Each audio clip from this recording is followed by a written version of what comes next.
지로 오늘 말씀을 나누기 전에 우리가 먼저 구약의 작은 오순절 사건이라고 불리우는 이 민수기 11장의 내용을 먼저 살펴보면서 말씀을 이어갔으면 합니다.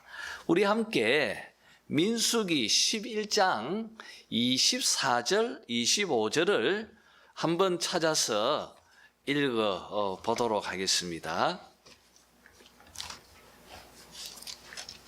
민수기 11장입니다. 민수기 11장 24절, 25절입니다. 구약성경 214페이지입니다. 자, 우리 다 같이 한 목소리로 24절, 25절을 읽도록 하겠습니다. 시작. 모세가 나가서 여호와의 말씀을 백성에게 알리고 백성의 장로 70인을 모아 장막에 둘러 세우매 여호와께서 구름 가운데 강림하사 모세에게 말씀하시고 그에게 임한 영을 70장로에게도 임하게 하시니 영이 임하신 때에 그들이 예언을 하다가 다시는 하지 아니하였더라. 오늘 이 민수기 11장의 이 내용은 우리 여호와 하나님께서 모세에게 임한 영을 장막에 둘러 세운 70명의 장로들에게 그 영을 나누어 주는 그런 장면을 기록하고 있습니다. 왜 하나님께서 지금 모세에게 임한 영을 이 70장로들에게 나누어 주었는지 그 이유를 민수기 11장은 비교적 소상하게 우리에게 설명하고 있습니다. 여러분 11장 1절을 보시면 이렇게 말씀을 시작합니다. 여호와께서 들으시기에 백성이 악한 말로 원망하매 여호와께서 들으시고 진노하사 여호와의 불을 그들 중에 붙여서 진용 끝을 사르게 하시매 라고 이야기를 시작하고 있습니다.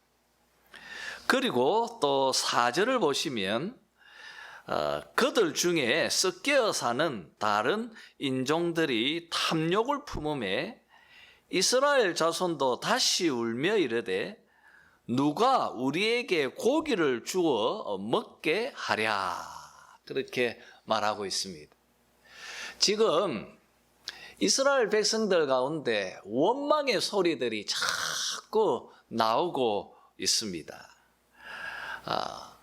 그리고 또 이스라엘 백성들뿐 아니라 출애굽할 때 같이 나온 잡족들이죠. 다른 족속들이 또 탐욕으로 문제를 일으키고 그 속에서 이스라엘 백성들이 눈물로 울고 있습니다. 그러면서 이렇게 말합니다. 고기가 먹고 싶다. 고기가 먹고 싶다. 5절에 보면 우리가 애굽에 있을 때에는 값없이 생선과 오이와 참외와 부추와 파와 마늘을 먹은 것이 생각나거늘 왜 우리들은 맨날 만나만 지금 먹고 있느냐 지금 그 말을 하고 있습니다. 여러분 10절에 보면 온 백성들이 지금 자기 장막문에서 울고 있습니다. 그 울고 있는 소리를 모세가 들었다고 말합니다. 13절의 표현처럼 모세는 하나님께 간청합니다. 백성들이 먹을 고기를 좀 달라고 간청합니다. 그러면서 14절에서 모세가 하나님께 이렇게 말합니다. 나 혼자는 이 모든 백성을 감당할 수 없나이다. 이 60만 명의 이 엄청난 이 이스라엘 백성들을 나 혼자 도무지 감당할 수 없습니다. 그러면서 15절에서 모세는 이런 말을 합니다. 나에게 은혜를 베풀어서 즉시 죽여달라고. 나에게 은혜를 베풀어 주셔서 즉시 죽여달라고 그렇게 간청합니다. 차라리 죽여달라고 간청하는 그 모세의 말 속에서 참 리더들이 갖는 이 책임감과 그리고 그 고통의 깊이를 우리가 엿보게 되어집니다. 모세가 얼마나 힘들었을까? 그런 생각도 가져봅니다. 모세의 간청을 들은 하나님께서 이 11장 16절에서부터 이 모세의 기도의 해결책을 제시해 주십니다. 이제 16절, 17절에서 하나님께서 모세에게 이렇게 말씀하십니다. 이스라엘의 노인 중 백성들의 장로와 지도자가 될 만한 자 70명을 회막에 둘러서 너와 함께 서서 내가 강림하여 너에게 임한 영을 그들에게도 임하게 하여서 백성들의 짐을 담당하게 하겠다. 이제 너 혼자 그 짐을 담당하지 않고 이 70명의 장로들에게 너에게 임한 그 영을 나누어 주어서 그들로 감당하게 하시겠다. 지금 말하고 계십니다. 그리고 18절 말씀처럼 하나님께서 그들로 하여금 고기를 먹게 하시겠다고 약속을 하십니다.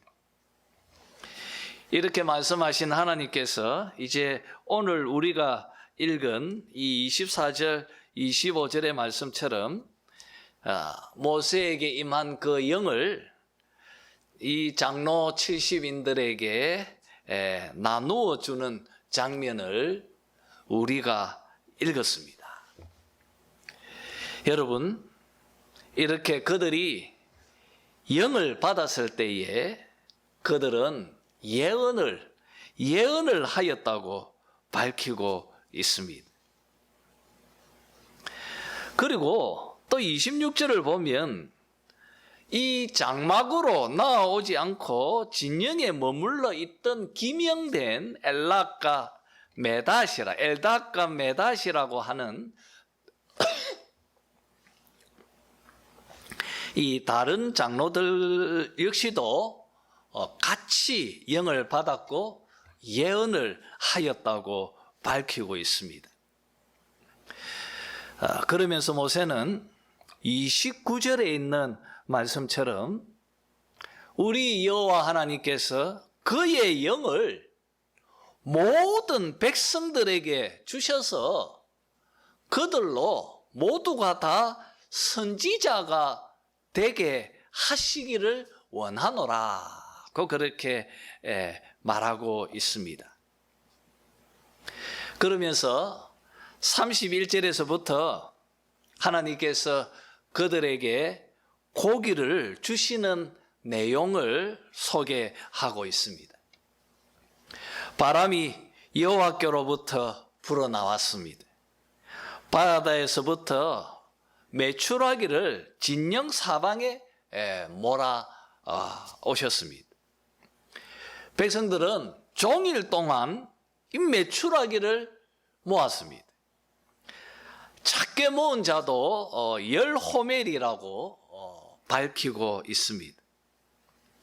이렇게 이들이 많은 고기를 주워서 잡은 후에 자기들의 진영 그 사면에 이 고기를 펴서 말렸다고 밝히고 있습니다.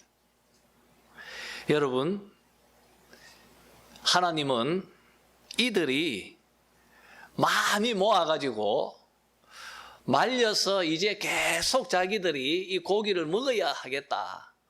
하나님께서 매일 공급해 주신다는 믿음을 갖지 않고 욕심내는 이 모습을 보면서 진노하셔서 재앙을 주셨다고 오늘 11장에 이 내용을 끝맺고 있습니다. 여러분, 한번 생각해 보십시오. 왜 하나님께서 그들에게 하나님의 영을 주셨습니까? 왜 하나님의 영을 70인 이 장로들에게 부어 주셨습니까? 이 영은 어떤 역할을 한 것입니까? 먼저 여러분, 언제 이 영을 하나님이 주셨습니까? 그들이 광야 생활이 힘들어서 원망하고 불평할 때이지 않습니까?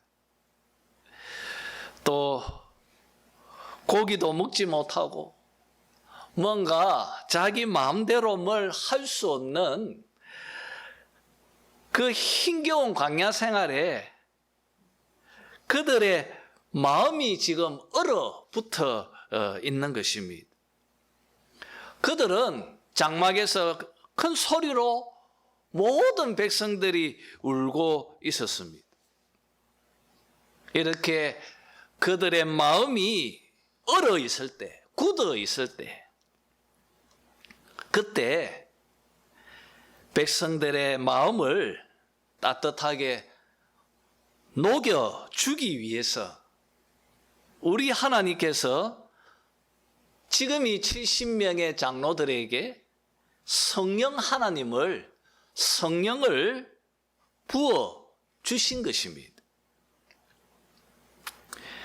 그래서 그들은 불평하고 원망하는 불신앙의 모습이 그 영으로 인하여서 변화되어져서 순종하고 감사하는 백성으로 만들어 변화시키려고 성령을 지금 부어 주신 것입니다.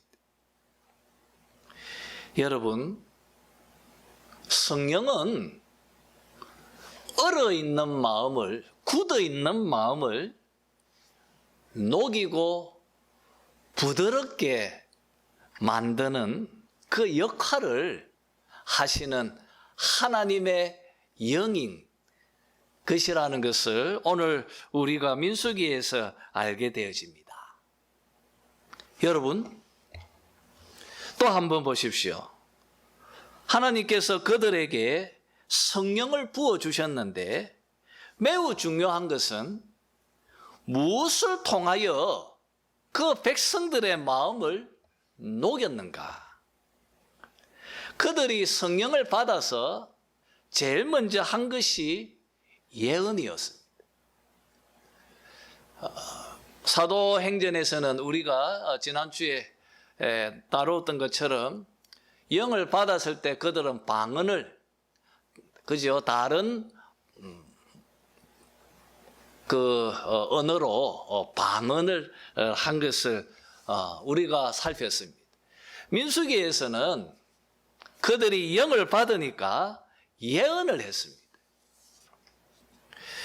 여러분, 모세가 70명만이 아니라 이스라엘 백성들이 모두가 다 영을 받아서 선지자 되기를 원한다고 말하지 않았습니까?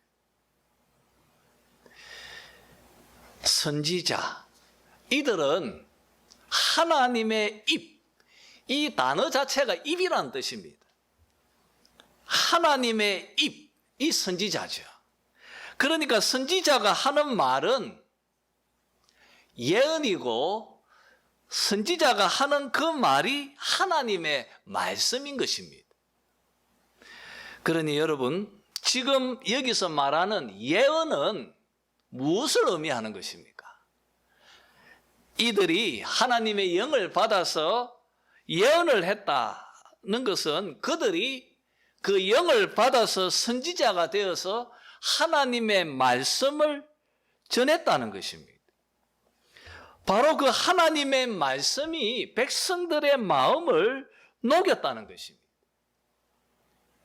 여러분, 그들은 하나님의 영을 받아서 백성들에게 하나님께서 그들에게 행하신 구원의 사역을 가르쳤습니다.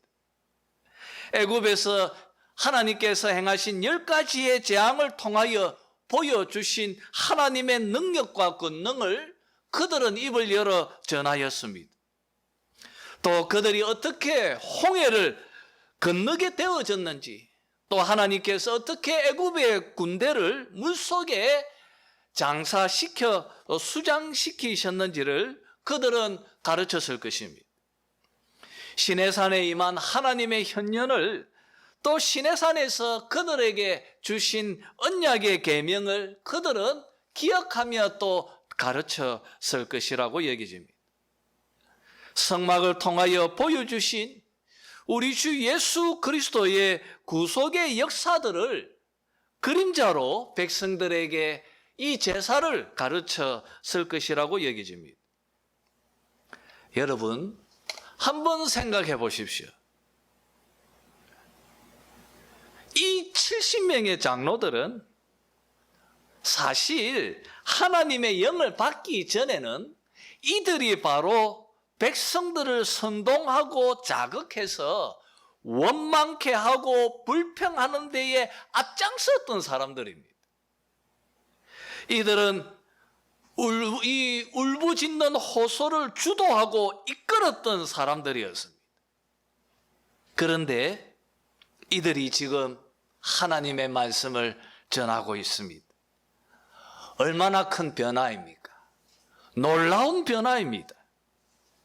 도대체 무엇이 이들로 하여금 예언을 하도록 변화시켰습니까? 원망하고 불평하며 사람들을 자극했던 이 사람들이 어떻게 하나님의 말씀을 예언할 수 있었습니까? 무엇이 그들로 하여금 이런 변화를 주었습니까? 무엇이 그들의 그 얼어붙어 있는 마음을 녹여 주었습니까? 바로 오늘 우리가 보았던 것처럼 그들에게 임한 하나님의 영이었습니다. 성령께서 그렇게 하신 것입니다. 여러분, 모세는 이 일을 할 수 없었습니다. 모세는 성령께서 지금 행하시는 이 사역을 할 수가 없었습니다. 그래서 그는 죽기를 구한 것입니다. 얼어버린 사람의 그 마음을 녹일 수가 없었습니다. 왜냐하면 우리들은 모두가 다 죄인이기 때문이고, 그리고 우리의 한계이기도 한 것이고 모세의 한계이기도 한 것입니다. 여러분, 사람의 마음을 변화시켜서 하나님의 말씀 앞에 순종하고 믿음을 발생시키고 일으키는 것은 오직 성령 하나님의 사역이라는 것을 오늘 이 본문은 우리에게 너무나 선명하게 보여주고 있습니다. 그래서 민수기 11장에 이 사건을 작은 오순절 사건이라고 그렇게 명칭하는 것입니다. 그러나 여러분, 이 민수기에 임하였던 이 작은 오순절 사건은 또 한계를 우리에게 보여주고 있습니다. 오늘 본문 이 70명의 장로에게 임한 이 영의 한계를 이 25절 하반절에서 잘 표현하고 있습니다. 그들이 예언을 하였는데 곧 멈추고 다시 하지 않았다고 말하고 있습니다. 이 예언이 오래 유지되지 못했다는 것입니다. 왜 그런지 우리가 알 수 없지만은 이 작은 오순절은 충분하지 못하고 뭔가 제한적이고 그리고 임시적이라는 느낌을 오늘 이 본문은 우리에게 보여주고 있습니다. 이 작은 오순절은 70인 장로에게만 주어졌고 그리고 오랫동안 지속하지를 못했다고 본문은 말하고 있습니다. 그리고 여러분, 이 영이 백성들을 변화시켜 나가는 데에도 매우 부족했다는 것을 알게 되어집니다. 그걸 우리가 어떻게 알 수 있습니까? 메추라기를 잡아서 펴서 이 진영 사방에 말려두고 있는 그들의 모습 속에서 우리가 알게 되어지는 것입니다. 여러분, 이것이 바로 작은 오순절의 또 한계이기도 한 것입니다. 왜 그렇습니까? 민수기 11장은 그림자이기 때문입니다. 모세 역시도 예수 그리스도의 이 그림자 뿐이었기 때문입니다. 그래서 한계를 지는 것입니다. 여러분, 새 시대가 도래했습니다. 예수님께서 오셨습니다. 예수 그리스도께서 오셨습니다. 신명기 18장 15절에 있는 말씀처럼 나와 같은 선지자, 모세와 같은 선지자를 보내어 주시겠다고 약속하신 그 말씀이 성취되어졌습니다. 모세와 같은 선지자, 아니 모세보다 더 탁월하신 분께서 오셨습니다. 그가 바로 우리 주 예수 그리스도이십니다. 누가복음 3장 21절을 보면 하나님께서 이 예수님이 세례를 받으실 그때 하늘이 열리면서 그 예수님 위에 성령이 비둘기 같은 형체로 강림하고 임하였다고 밝히고 있습니다. 성령께서 예수님 위에 충만히 임하였습니다. 그 성령께서 예수님을 광야로 이끌었고 그리고 광야에서 예수님은 40일 동안 아무것도 잡수시지 않으셨습니다. 굶주려 있는 예수님께 마귀가 시험하러 찾아왔습니다. 네가 만일 하나님의 아들이거든 이 돌들에게 명하여 떡이 되게 하라고 말했습니다. 예수님은 사람이 떡으로만 살 것이 아니라 하나님의 말씀으로 산다고 이 유혹을 이기셨던 것을 보게 되어집니다. 성령께서 예수님 안에서 그 말씀으로 이 유혹을 이기게 하셨습니다. 그리고 예수님은 자신의 고향인 나사렛 회당에서 자신의 사역의 성격을 천명하셨습니다.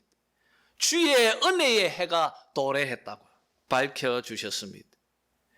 병자를 고쳐주시면서 하나님의 나라가 도래했다고 정표로 보여주셨습니다. 제자들을 불러 모으셨고 그리고 자기 백성들을 위해서 십자가 사역에 순종하셨습니다. 성령께서 그를 이끄신 것입니다. 자신을 십자가의 희생제물로 드리셨고 3일 후에 부활하셨습니다. 부활 후에 흩어진 이 교회를 예루살렘에 다시 불러 모아주셔서 성천하셨고 하나님 우편에 앉으셔서 약속대로 오순절날 예루살렘 교회 위에 성령을 보내어 주신 것입니다. 여러분 한번 생각해 보십시오. 오순절 이 마가 다락방에 모여있는 120명의 성도들, 이 처음 주님께서 세우신 이 교회, 이 교회의 성도들은 매우 위축되어 있었을 것이고 마음이 굉장히 불안했을 것입니다. 왜냐하면 그들과 항상 함께 했던 우리 예수님께서 그들의 곁을 떠나서 성천하셨기 때문입니다. 이 교회에 예수님의 말씀과 그의 가르침밖에 없었습니다. 그들 옆에 예수님이 안 계십니다. 그들은 시리에 빠져 있었을 것입니다. 성도들의 마음이 지금 굳어 있었을 것이라고 여겨집니다. 바로 그때 예수님의 약속대로 오순절 날에 하늘로부터 급하고 강한 바람 같은 소리가 가득하며 마치 불의 혀처럼 갈라지는 것들이 120명의 성도들 머리 위에 임하였습니다. 여러분, 마치 성령이 70명의 장로들 위에 임한 것처럼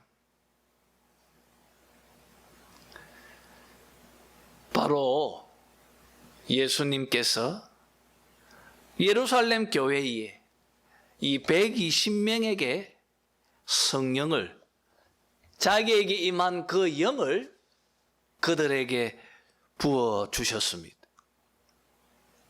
여러분, 우리는 여기서 그림자인 민수기 11장의 이 작은 오순절 사건과 그리고 참 실체인 사도행전 2장의 오순절 사건을 한번 비교해 보아야 할 것입니다.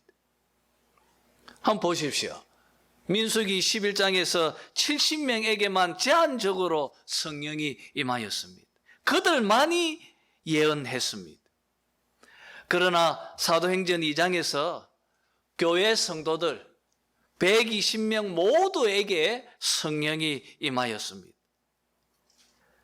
민수기의 작은 오순절은 이 영은 제한적이고 한계를 지니고 일시적이었지만, 그러나 오순절에 임한 이 성령은 넘치도록 제한이 없고 한계가 없고 충분하게 이 영이 교회 위에 임하였던 것을 보게 되어집니다.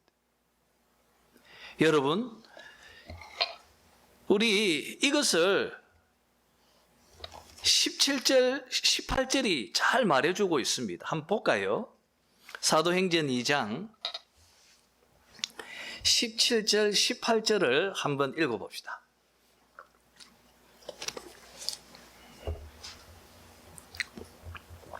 사도행전 2장입니다.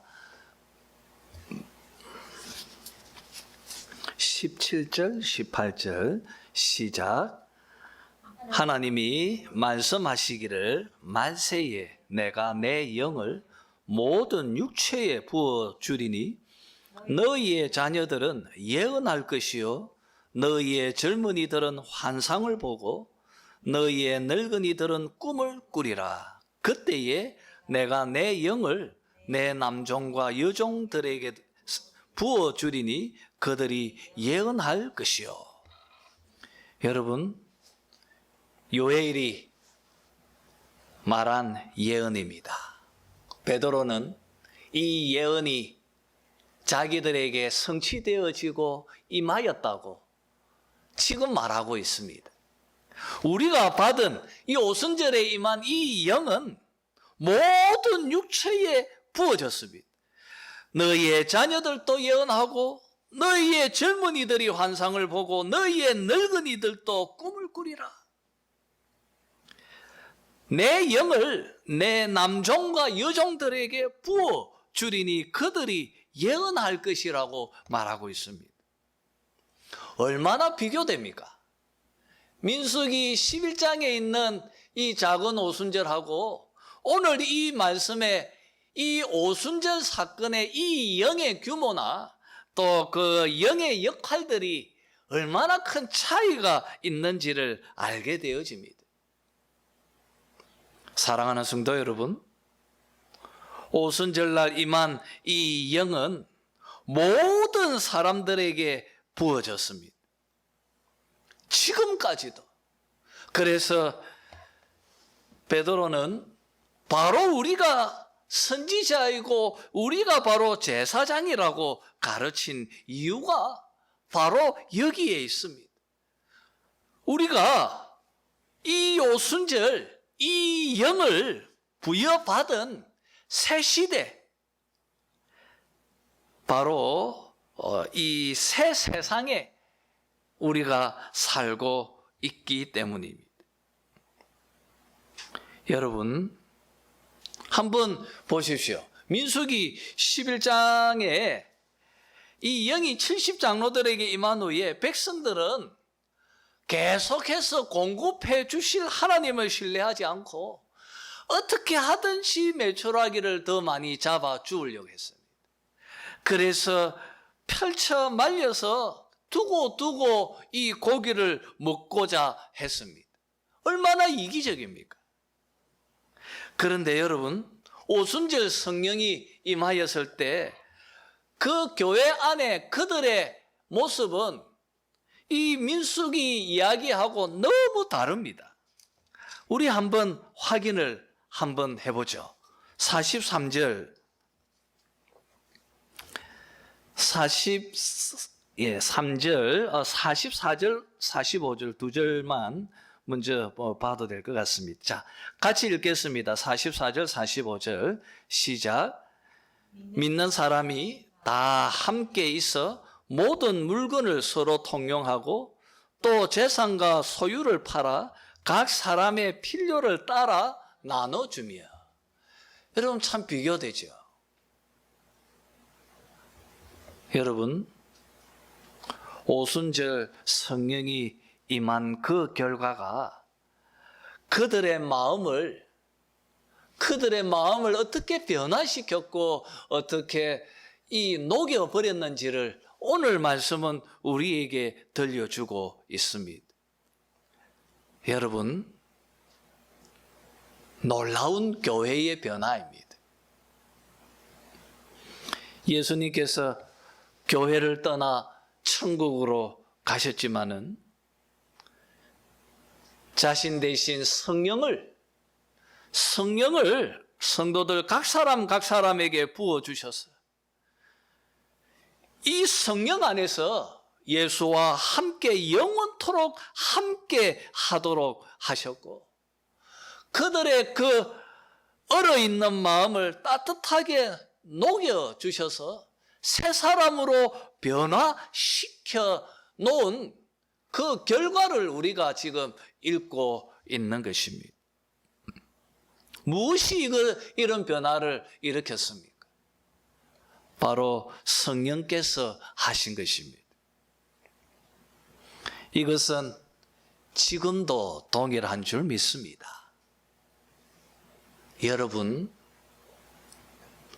여러분이 예수를 고백하는 것, 성령으로 말미암지 않고는 불가능합니다.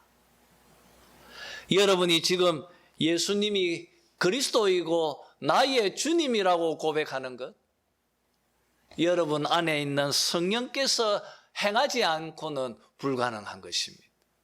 지금 여러분이 이 좋은 날에 교회에 와서 지금 이렇게 신앙으로 함께 하나님 앞에 서 있는 것도 여러분 안에 성령께서 행하신 변화의 열매인 것입니다.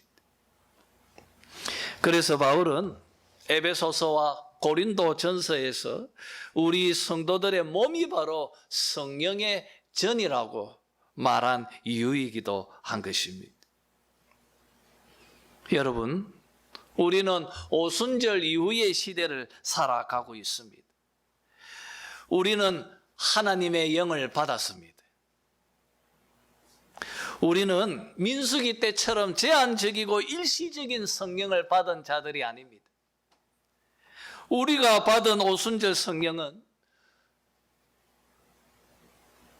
충만하고 충분하고 그리고 영원토록 지속할 만큼 넘치도록 성령께서 우리 안에 부어졌다는 것을 여러분 믿으시기를 바랍니다.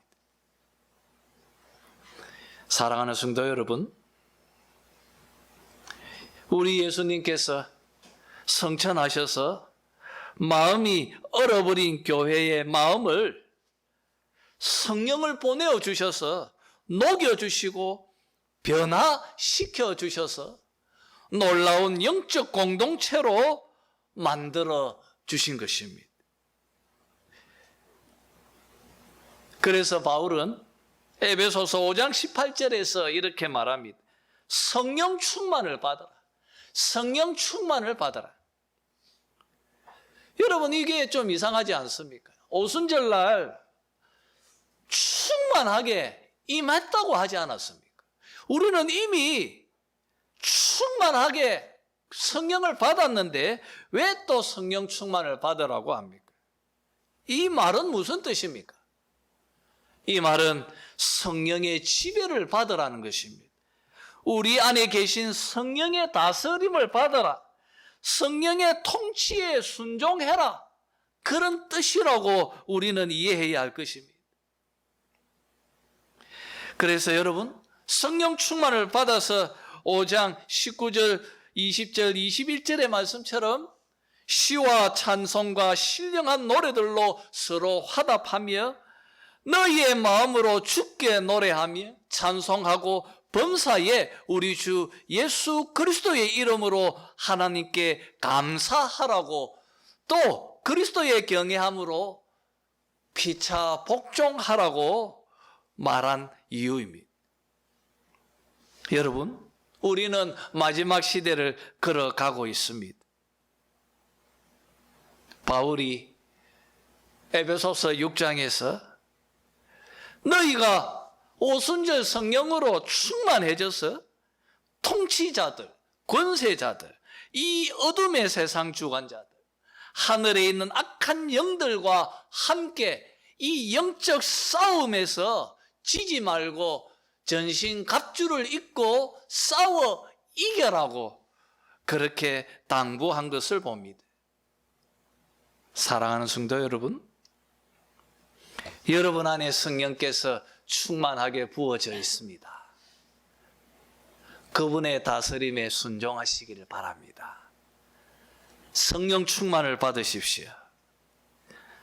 이 영적 싸움에서 이기고 승리하는 여러분 되시기를 바랍니다. 그리스도께서 이미 다 이기셨습니다. 여러분의 삶 속에 이런 성령의 놀라운 은혜와 변화 그리고 축복들이 가득 차게 되길 주님의 이름으로 축원합니다.